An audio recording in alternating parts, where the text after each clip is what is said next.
The fifth angel sounded, this is verse 1, and I saw a star fall from heaven unto the earth, and to him was given the key of the bottomless pit. Let's see, the correct phrasing of that really is the well of the abyss. The star was given the key to the well of the abyss. Let's first address what comes forth from the abyss. We have to do this in order to see how I believe the evil spirits are what comes forth from the bottomless pit upon this opening. Number 1, Revelation 9:11, and they had a king over them, which is the angel of the bottomless pit, whose name in the Hebrew tongue is Abaddon, but in the Greek tongue hath his name Apollyon. Let's see, number 2, Revelation 11:7, and when, this is talking about the two witnesses, and when they shall have finished their testimony, the beast that ascends out of the bottomless pit shall make war against them, and shall overcome them and kill them, spiritual killing.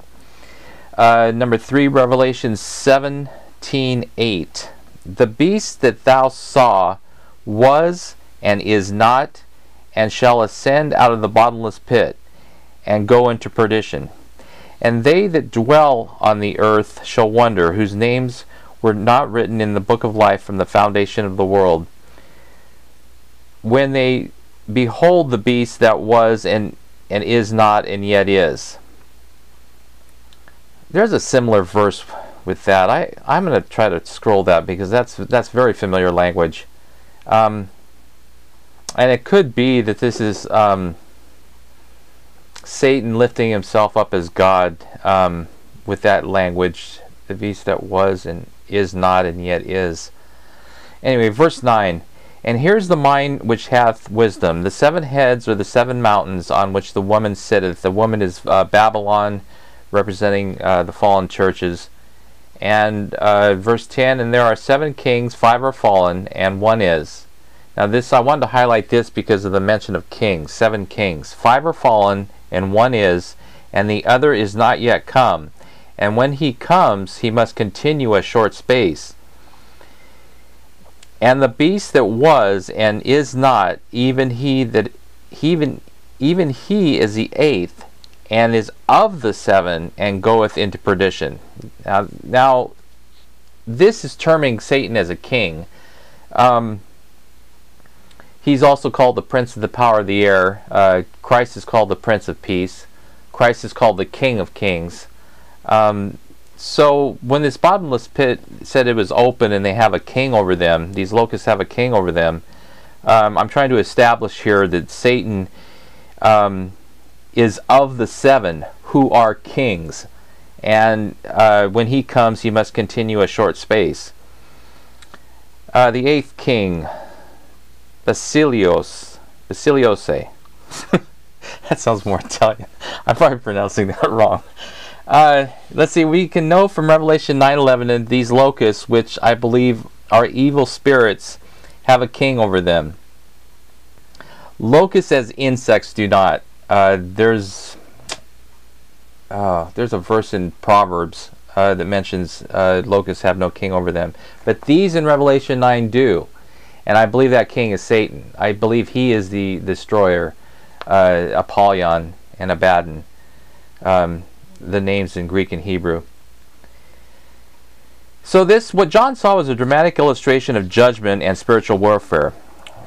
We can know that the beast who continues a short space, the eighth, is called a king. We've already established that. Revelation 21. And I saw an angel come down from heaven, having the key of the bottomless pit and a great chain in his hand. And he laid hold on the dragon, that old serpent, which is the devil and Satan, and bound him 1,000 years, and cast him into the bottomless pit. Now this tells us right now what goes in, what comes out of the bottomless pit. We can't be assigning the term locust to the believers at any time.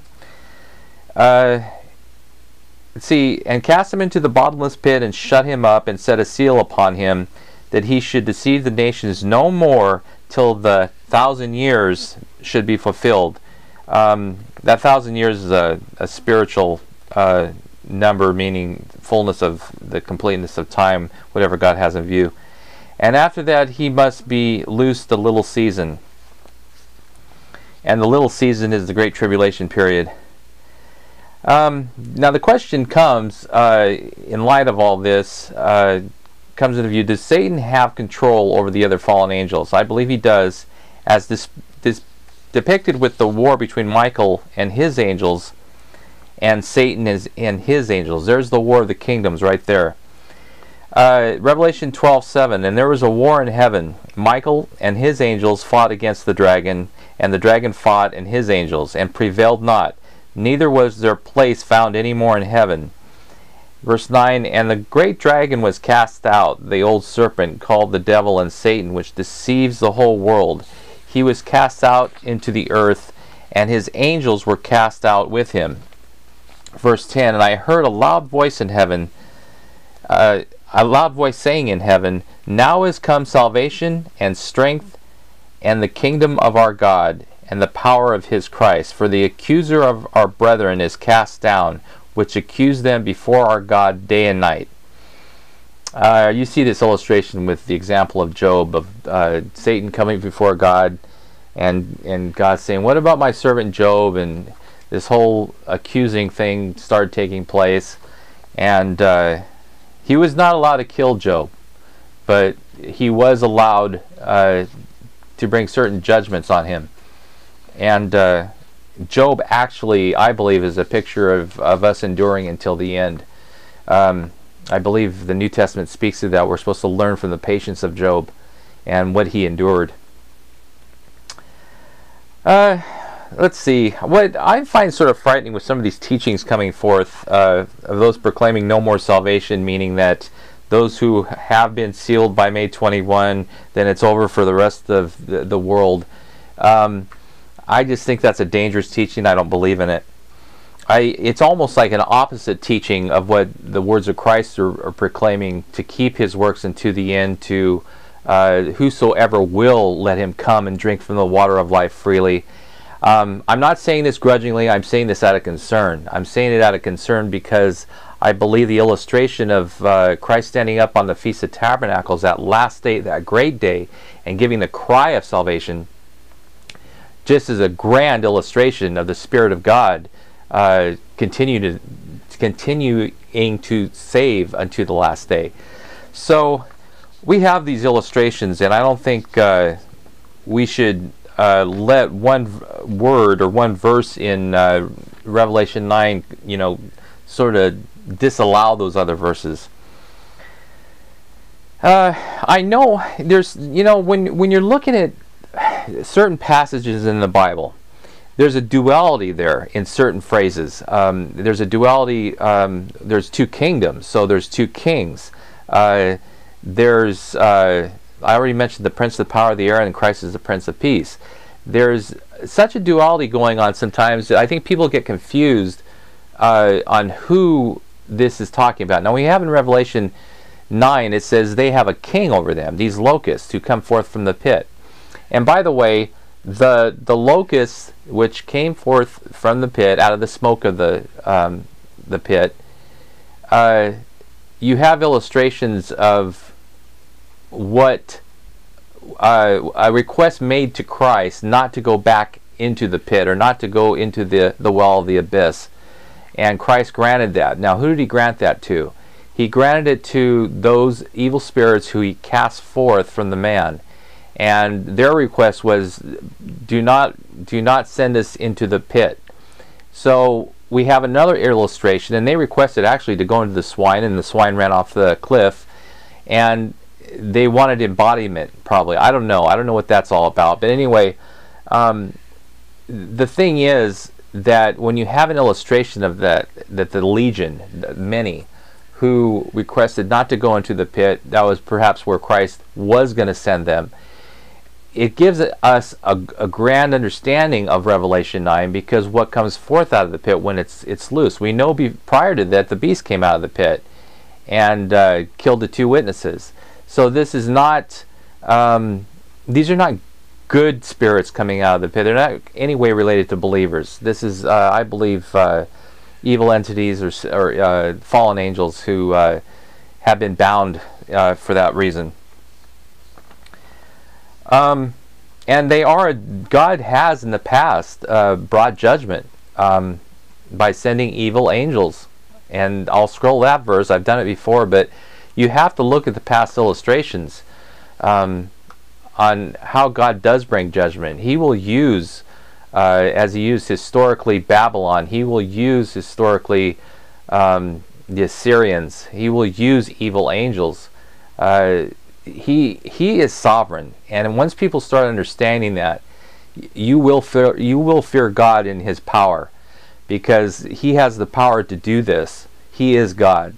And when we look at some of this language in Revelation 9, and where the context of it is with those who repented not of the works of their hands, I would not want to be in the midst of the fallen houses at this point, fallen houses of God. This is a time, and I don't know if it's going to increase the more we get toward the last day, but I do believe that sealing is an ongoing sealing.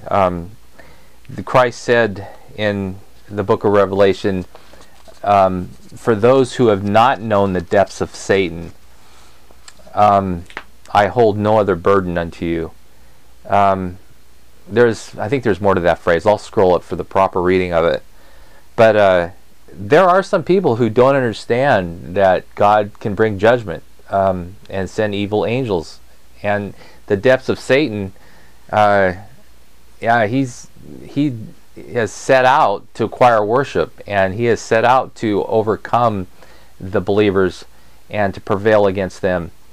And this is all kind of scary language, but the good news is that he that is within us is greater than he that's in the world. So the Spirit of God will allow us to endure unto the end, when that grand hope, that grand coming of Christ, on the glory and everything on the last day, will just be incredible.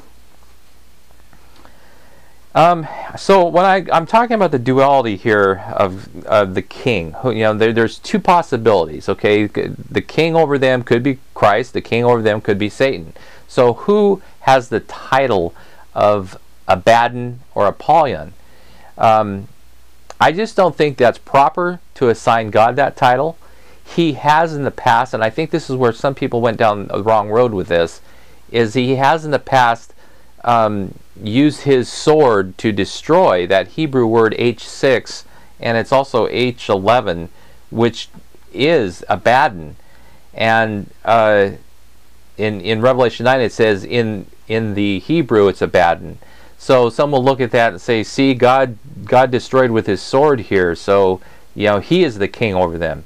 But you got to be really careful with that, because I just illustrated how Satan, the eighth, who is of the seven kings, he is also considered a king. And I think it's more proper to assign that it's his kingship over his angels, which come forth from the bottomless pit.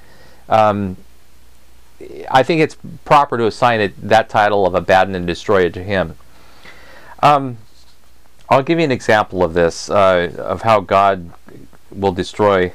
Jeremiah 49:37, for I will cause Elam to be dismayed before their enemies, and before them that seek their life, and I will bring evil upon them, even my fierce anger, saith the Lord. I will send the sword after them, till I have consumed them. And I will set my throne in Elam, and will destroy from thence the king and the princes, saith the Lord. But it shall come to pass in the latter days that I will bring again the captivity of Elam, saith the Lord.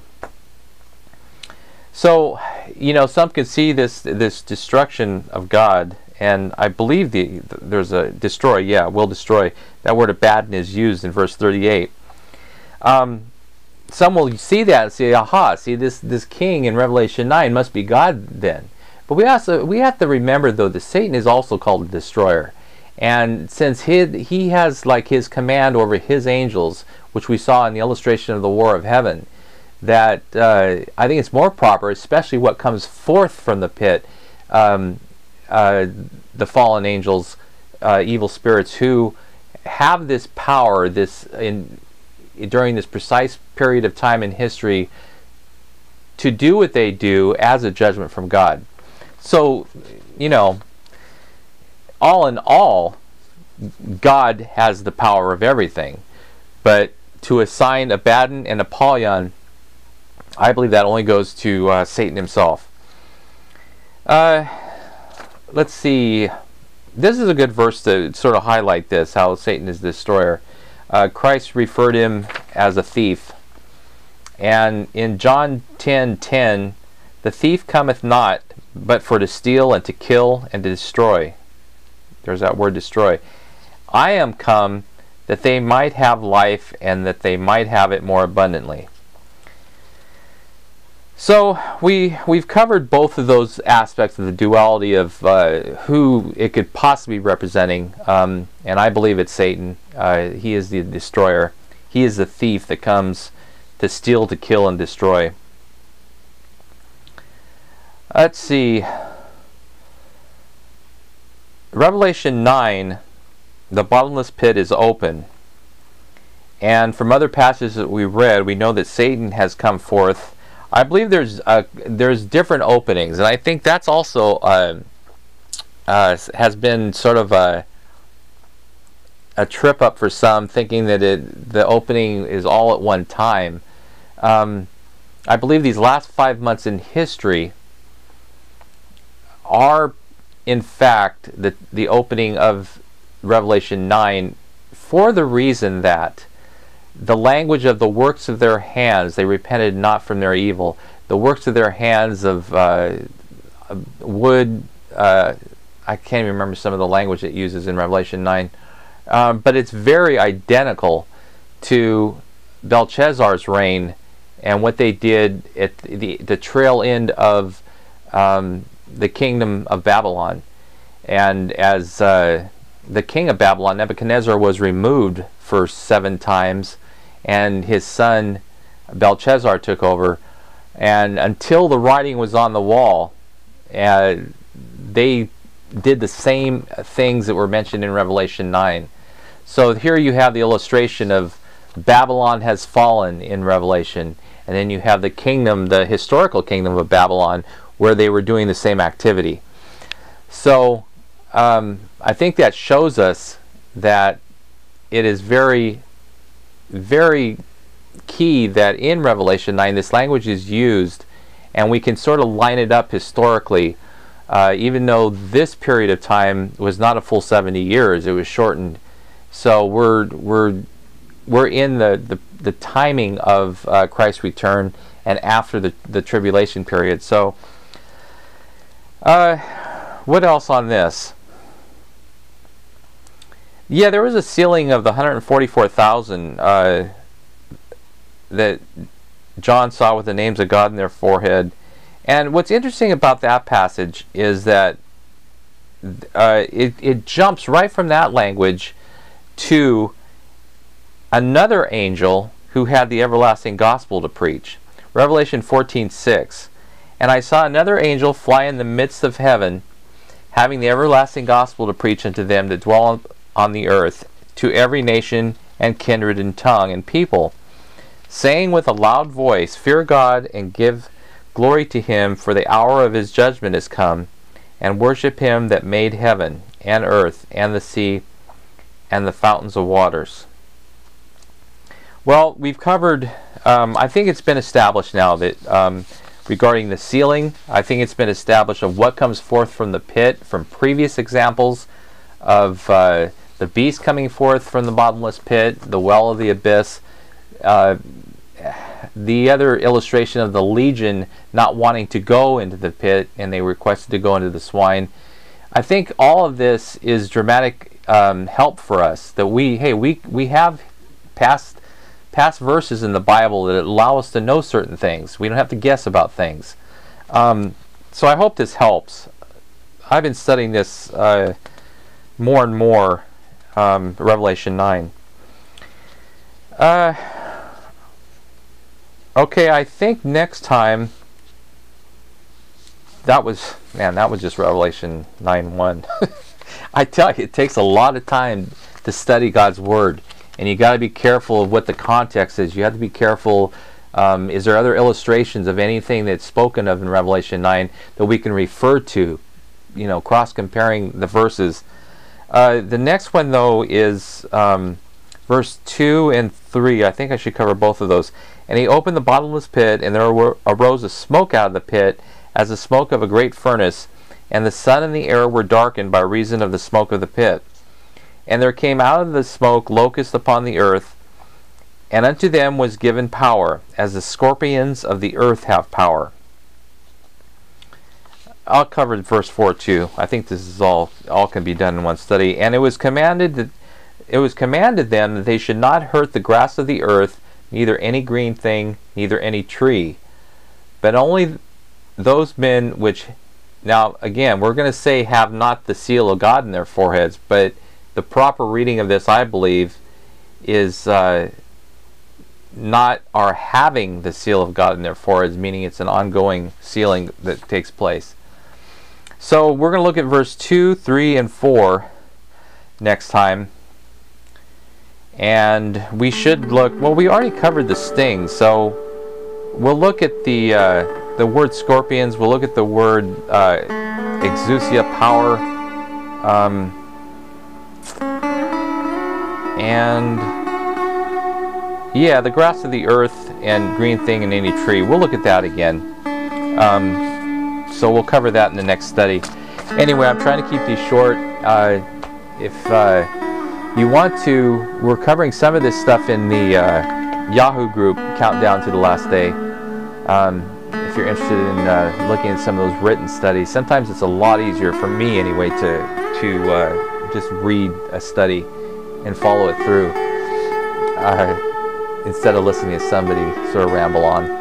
Anyway, God bless you. My name is Marty Catuzzo. The book's Countdown to the Last Day, and the website is, I got a new sign, 2011studies.com. Thank you.